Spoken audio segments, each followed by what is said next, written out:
তাই মানুষে মানুষে প্রেম তাদের সাথে করতে হবে, শুদ্ধ বৈষ্ণবের সঙ্গ করতে হবে।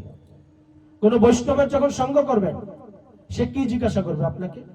সে আপনাকে জিজ্ঞাসা করবে না যে আজকে কি বাজার হলো, কি খেলেন, আর অমুকের বিয়ে বাড়িতে গেছেন নাকি, এগুলো জিজ্ঞাসা করবে না। জড়জাগতিক মানুষ জিজ্ঞাসা করবে যে 10 বছর আগে কার স্বামী কি খেতে ভালোবেসেছে, সেগুলো আলোচনা হয়। কিন্তু শুদ্ধ বৈষ্ণবের যখন সঙ্গ করবেন, সে বলবে মালা জপটা মাতাজি ঠিক মতো হয়েছে, আজকে গীতা পড়েছেন, গঙ্গায় কি স্নান করেছেন, যে তিথি গেল। এই হলো বৈষ্ণব সঙ্গ। তাই মহাপ্রভু গৃহস্থকে দুটোই বলেছেন, বৈষ্ণব সঙ্গ এবং নাম, এই দুটো নিয়েই থাকো, তবেই আমি মুক্তির রাস্তা তোমাদেরকে যে দিয়ে গেলাম, তোমরা মানব জীবনটাকে সার্থক করতে পারবে। তাই যে প্রভু আমাদের ছেড়ে চলে গেছেন, আমরাও চলে যাব, আমরা কেউ চিরদিন বেঁচে থাকবো না। তাই মুক্তির রাস্তা যখন আমরা জানলাম এই রমেশ প্রভুর ভাগবত ধাম থেকে, তাহলে ভক্তরা মাতাজিরা যে যেভাবেই থাকবেন, ভগবান শ্রীকৃষ্ণকে কেন্দ্র করে থাকুন, তবেই আপনি ভবনে বাস করতে পারবেন। না হলে কিন্তু আমাদেরকে পশু পাখির মতো, আমার এই বাড়ি যতই বানাই আমি 10 তলা 5 তলা 8 তলা, যদি ভগবানকে আমি কেন্দ্র করে কিছু না করি, ভগবানের জন্য যদি প্রতিদিন কিছু না করি, যদি বৈষ্ণব সঙ্গ না করি, সমস্ত কিছু বৃথা। আজকে দেখবেন মাঝে মাঝে যে আয়লা লায়লা যে ঘূর্ণিঝড় গুলো আসে, যারা সমুদ্রের কাছাকাছি থাকে, কত সুন্দর বাড়িঘর গুলো মুহূর্তের মধ্যে তছনছ হয়ে যাচ্ছে না? তারাও তো কত স্বপ্ন, কত আশা নিয়ে বাড়িঘর গুলো করেছিল। তাই ভগবান আপনাকে যদি দুঃখ দেয়, সেটাও ভগবানের আশীর্বাদ স্বরূপ আপনাকে নিয়ে ভালো থাকতে হবে। কিন্তু আমরা আজকে বিচলিত হয়ে যাই, প্রতি মুহূর্তের মধ্যে আমরা ভেঙে পড়ি। তাই এই জন্য গীতা শাস্ত্র পড়ার প্রয়োজন। তাই আমরা যখন আজকে গীতার বাণী প্রচারে এসেছি, একটা ভগবান শ্রীকৃষ্ণের মুখনিসৃত গীতার বাণী 6ষ্ঠ অধ্যায় ধ্যান যুগ থেকে আমি এখন আপনাদের সামনে সংক্ষিপ্ত বিশ্লেষণ করব। আপনার নিষ্ঠার সাথে সেটা শ্রবণ করবেন। হরে কৃষ্ণ।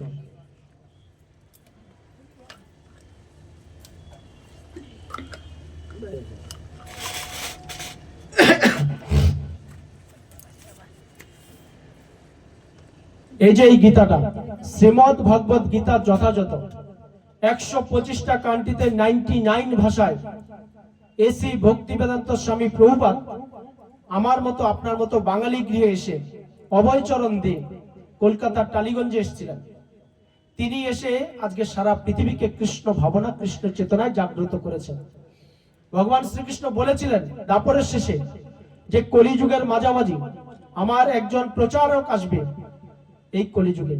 আর মহাপ্রভু সেটাই বলে গেছিলেন, পৃথিবীতে আছে যত নগরাদি গ্রাম, সর্বত্র হইবে প্রচার মোর এই নাম। আজকে হয়েছে। আপনারা যখন টিভি খুলবেন, মোবাইল খুলবেন, দেখবেন কলকাতা আছে, আমেরিকা, অস্ট্রেলিয়া, রাশিয়া, চীন, জাপান, সমগ্র বিশ্ব ব্রহ্মাণ্ডে, ইউরোপ কান্ট্রি বলুন, সমস্ত জায়গায় শুধু রাজপথে হরে কৃষ্ণ কৃষ্ণ কৃষ্ণ হরে হরে, হরে রাম রাম রাম হরে হরে, এই 16 নাম 32 অক্ষর শুধু রাজপথে সংকীর্তন হচ্ছে। ভক্তরা মাতাজিরা, সেটা কে করেছে? আমাদের শ্রদ্ধেয় গুরুদেব এসি ভক্তিবেদান্ত স্বামী প্রভুপাদ ইসকন প্রতিষ্ঠার মাধ্যমে তিনি করেছেন। আর সেই গীতার বাণী আজকে আমরা মানুষের দ্বারে দ্বারে পৌঁছে দেওয়ার চেষ্টা করছি। ভক্তরা মাতাজিরা, ইসকন মন্দির আপনাদের কাছে পানিয়াটি গঙ্গার ধারে, যাবেন, মন শান্তি, আসতে ইচ্ছা হবে না। ভগবানের ধাম, ভগবান যেখানে আছে সেখান থেকে আসতে ইচ্ছা হবে না আপনার। আজকে যারা এই ভগবত ধামে এসেছেন, আপনার কি উঠে যেতে ইচ্ছে করছে? করছে না। কেন করছে না? এই কথাগুলো আপনারা সচরাচর শ্রবণ করতে পারছেন না। তাই ভগবত ধাম এই জন্য বলি প্রত্যেকটা গৃহস্থের জন্য খুব প্রয়োজন। তাই 6ষ্ঠ অধ্যায়ে ভগবান শ্রীকৃষ্ণ বলেছেন যে যোগী নামপি সর্বেষাং মদ্গতনান্ত আত্মা শ্রদ্ধাভান ভজতে যো মাংসমে যুক্ত তম মতম। এটা সংস্কৃত শ্লোক। বাংলায় বলেছে যে যিনি শ্রদ্ধা সহকারে মদগত চিত্তে আমার ভজনা করে, তিনি সবচেয়ে অন্তরঙ্গ ভাবে আমার সঙ্গে যুক্ত এবং তিনি সমস্ত যোগীদের মধ্যে শ্রেষ্ঠ, সেটি আমার অভিমত। ভগবান শ্রীকৃষ্ণ অর্জুনকে বলেছেন যে যিনি শ্রদ্ধা সহকারে মদগত চিত্তে, মদগত চিত্ত হলো ভগবানের প্রতি একনিষ্ঠ হয়ে যে ভজনা করে, ভজনা আর পূজা কিন্তু এক নয়। পূজাটা দেবদেবীর হয় আর ভজনাটা ভগবানের জন্য হয়। তাই বলছে যে মদগত চিত্ত হয়ে, যে একাগ্র চিত্তে সবকিছু ভুলে গিয়ে যে শ্রদ্ধা সহকারে আমাকে ভক্তি করে, সেই হলো আমার অত্যন্ত প্রিয়। ভগবান শ্রীকৃষ্ণ অর্জুনের কাছে গীতাতে বলেছেন, হে অর্জুন, এই পৃথিবীতে সেই ব্যক্তি আমার প্রিয় যে আমার এই মুখনিসৃত বাণীগুলো মানুষের দ্বারে দ্বারে প্রচার করে। আজকে ইসকন এসি ভক্তিবেদান্ত স্বামী প্রভুপাদ আমাদেরকে সেই জ্ঞান দিয়েছেন, যার কারণে আমরা চেষ্টা করছি যে মানুষকে আসল রাস্তায় আসার জন্য। যে আপনার প্রকৃত পরিচয়টা আমাদের ভুলে গেছি। আমার জীবের যে প্রকৃত পরিচয়, যে আমরা নিত্য দাস, সেই দাসত্বের কথাটা আমরা ভুলে গেছি। আজকে আমরা কি করছি? কেউ যদি আমাকে একটু ভালো চাকরি দেয়, আমি তার দাসত্ব হয়ে যাচ্ছি। আজকে সন্তান বাবার দাসত্ব হয়ে যাচ্ছে।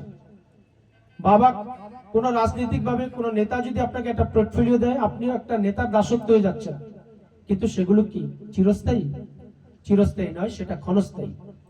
আজকে আমাদের দেশের প্রধানমন্ত্রী বলুন, মুখ্যমন্ত্রী বলুন, বা বড় চাকরিজীবী বলুন, তাদের কি চিরস্থায়ী কিছু আছে? ক্ষণস্থায়ী। একটা সময় তারা সবকিছু হারিয়ে ফেলবে। যদি আপনি যদি সত্যিকার অর্থে একজন কৃষ্ণ ভক্ত হতে পারে, ভগবানকে নিয়ে থাকেন, তো আপনি ইহলোক এবং পরলোক সব জায়গায় কিন্তু আপনার স্বমহিমায় আপনি সম্মান পাবেন, শ্রদ্ধা পাবেন। শাস্ত্র বলছে ভক্তরা মাতাজিরা।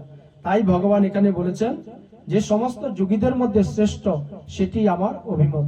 কে সেটা? সমস্ত যোগী। আগে সত্য যুগে কি ছিল? হাজার হাজার লক্ষ লক্ষ বছর শুধু ধ্যান তপস্যা করতে হতো, তবে গিয়ে ভগবান বিষ্ণুকে পাওয়া যেত। তারপরে ত্রেতা যুগে মর্যাদা পুরুষোত্তম রামচন্দ্র যখন আসলেন, তখন কি ছিল? ত্রেতা যুগের যোগ সাধনা ছিল যে আপনার ধ্যান করা। ত্রেতা যুগে কি ছিল? যে বনে গিয়ে তপস্যা করা। দাপরে কি ছিল? পূজার্চনা করা। আর কলিতে আপনি যদি হাততালি দিয়ে একটু হরিনাম সংকীর্তন করেন, তবে কিন্তু আপনি শ্রেষ্ঠ যোগী হতে পারছেন। এটা ভগবান শ্রীকৃষ্ণ গীতাতে বলছে, যেটা আমার অভিমত। যে শ্রদ্ধার সহিত আমার নাম প্রচার করবে, আমাকে পূজা করবে, আমাকে সেবা করবে, সেই হবে আমার কাছে শ্রেষ্ঠ যোগী। তাই এখানে তাৎপর্য বলেছেন যে এখানে ভজতে শব্দটি তাৎপর্যপূর্ণ। ভজ ধাতু থেকে এই ভজতে শব্দটি উৎপত্তি হয়েছে। সেবা অর্থে এই ভজ ধাতুর ব্যবহার করা হয়ে থাকে। পূজা করা বা ভজনা করা এক নয়, এই দুটো শব্দের অর্থ আলাদা।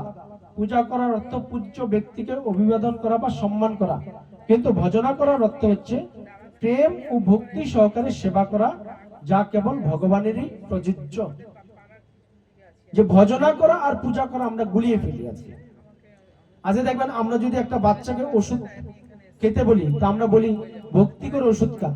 আমরা ভুল বলি, কারণ আমরা জানি না শাস্ত্রীয় জ্ঞানগুলো, কথাগুলো। ভক্তি, ভক্তই শুধু ভগবানকে ভক্তি করতে পারে, এছাড়া ভক্তি কাউকে করা যায় না। সম্মান করতে পারেন, শ্রদ্ধা করতে পারেন। তাই আপনি পূজা কাকে করবেন? ভগবানের কিন্তু পূজা হয় না, ভগবানের ভজনা হয়। আজকে যে এখানে হচ্ছে, এটা ভজনা হচ্ছে। ভগবানের ভজনা হয়, পূজা হয় কার? দেবদেবী বা যারা সম্মানিত ব্যক্তি, গুরুদেবের, তাদের পূজা হয়। বলে না ব্যাস পূজা, গুরু পূজা, শিবের পূজা, কালী পূজা, দুর্গা পূজা ইত্যাদি ইত্যাদি। কিন্তু ভগবানের কখনো পূজা হয় না, ভজনা হয়। তাই ভজনা আমরা কজন করতে পারছি সঠিকভাবে? ভজনা করতে না পারলে আমরা কি হচ্ছে? ভোজনটা কিন্তু আমরা ঠিক মতো করছি। আমরা সকালবেলা বেডটি থেকে শুরু করি, আমরা দাঁত ব্রাশ করার প্রয়োজন মনে করি না। খাটের উপর বসেই আমরা চা বিস্কুট খাওয়া অনেক কিছু শুরু করি, তো সেটা ভোজন হচ্ছে। ভোজন আর ভজন দুটো আলাদা জিনিস। ভোজনটা কার হয়? এই শরীরটা। আপনি ভাববেন না যে আপনি ভোজন না করলে মরে যাবেন, না। ভগবান শ্রীকৃষ্ণ যখন মাতৃগর্ভে আপনাকে পাঠিয়েছে কর্ম দিয়ে, যতদিন আপনার কর্ম না ক্ষয় হবে আপনি বেঁচে থাকবেন। তার প্রধান উদাহরণটা কোথায়? কেউ তো মাতৃগর্ভেই মরে যায়, কেউ 10 বছরে মারা যায়, কেউ 20 বছরে মারা যায়, কেউ 80 বছরও মৃত্যুর সাথে বিছানায় পড়ে পাঞ্জা লড়ছে, মৃত্যুবরণ হয় না। কেন? কর্ম শেষ হয়। আমরা অনেকে বলি না ভগবান আমাকে নেয় না, এত কষ্ট করছি, ভগবান নেবে না। কিন্তু যখন সময় হবে আপনি কি থাকতে পারবেন? ভগবান যখন আগেই বলেছি মৃত্যুরূপে যখন আপনার দ্বারে এসে উপস্থিত হবে, তখন কি আপনি বলতে পারবেন যে দাঁড়াও, সোদপুর মদনমোহন থেকে আমার নাতি ভালো মিষ্টি খেতে ভালোবাসে, মিষ্টিটা নিয়ে আসি, সময় দেবে? হসপিটালে নেওয়ার সময় দেয় না। আবার অনেকে দেখা গেছে ঘর থেকে বাথরুমে গেল, শেষ। তাই মৃত্যু আপনাকে কখনো এক মুহূর্ত সময় দেবে না। আপনি ভাবছেন 40 বছরে ধর্ম করা কি প্রয়োজন, এ কি বলছে ও, আমার যখন সবকিছু সেটিং হবে, নাতি নাতি হবে, সবকিছু তারপরে ধর্ম করব, কিন্তু সময় আপনি পাবেন না। তাই আপনি যখন জানলেন যে ধর্ম করাটা অল্প বয়স থেকে করতে হবে, যখন আপনার হাঁটুতে শক্তি থাকবে, কোমরে শক্তি থাকবে, চোখের পাওয়ার থাকবে, তখন থেকে আপনাকে ধর্ম করতে হবে। তবেই আপনি বৃদ্ধ বয়সে দেখবেন আনন্দে থাকতে পারবেন। তাই ভোজন হচ্ছে দেহে আর ভজন হচ্ছে আত্মার, আমরা গুলিয়ে ফেলি। তাই আগে জানতে হবে আত্মা কি আর দেহ কি। এগুলো জানতে হলে আপনাকে শাস্ত্র অধ্যয়ন করতে হবে, সদ্গুরু শরণাপন্ন হতে হবে, তবেই জানতে পারবেন ভোজন আর ভজন কি, ভক্তরা মাতাজিরা। তাই ভগবান শ্রীকৃষ্ণ বলছেন যে যারা ভগবান শ্রীকৃষ্ণের পূজা করবেন না, ভজনা করবেন। ভজনা করলে কি হবে? সমস্ত জীবের উৎস আদি পুরুষ পরমেশ্বর ভগবানের ভজনা না করে যে তার কর্তব্যে অবহেলা করে, সে অবধারিত ভাবে ভ্রষ্ট হয়ে অধঃপতিত হয়। কত সুন্দর কথা বলে। গীতা এজন্য পড়তে বলি, গীতাটাকে বলা হয়েছে প্রাইমারি জ্ঞান, এটাকে বলা হয়েছে মাখন, এটাকে বলা হয়েছে মিষ্টি। যেখানে মিষ্টি দেখেছেন তো, তাল মিষ্টি বা যে মিষ্টি বলেন, যেখান দিয়ে আপনি খাওয়া শুরু করবেন সেখান থেকে মিষ্টি পাবেন। তাই গীতার আপনি যেখানেই পড়বেন সেখানেই দেখবেন একটা আলাদা টেস্ট পাবেন। তো বলছে যে যে আমাকে ভুলে গিয়ে যে জাগতিক সুখ স্বাচ্ছন্দ্য নিয়ে থাকে, তার অধঃপতন নিশ্চিত। আজকে আমি অর্থনৈতিকভাবে আমার অনেক টাকা থাকতে পারে, কিন্তু ভগবানের কাছে আপনি কিন্তু লাইনে থাকবেন না। আগে ভগবান গীতাতে বলেছেন আমি সবার জন্য আছি, আবার আমি কারোর জন্য নেই। ভগবানের যে দেহটা, যে 4টি যুগে ভগবান এসে বিভিন্ন অবতার হিসেবে যে লীলাবিলাস করেন, তার যে দেহটা আর আমাদের দেহ কিন্তু এক নয়।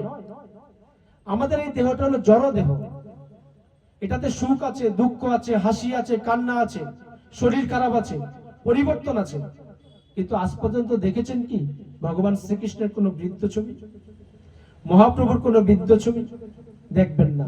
তার দেহটা হলো সচিতানন্দময়, ওটা চিৎ জগতের দেহ, আর আমাদের দেহটা হচ্ছে জড় জগতের দেহ।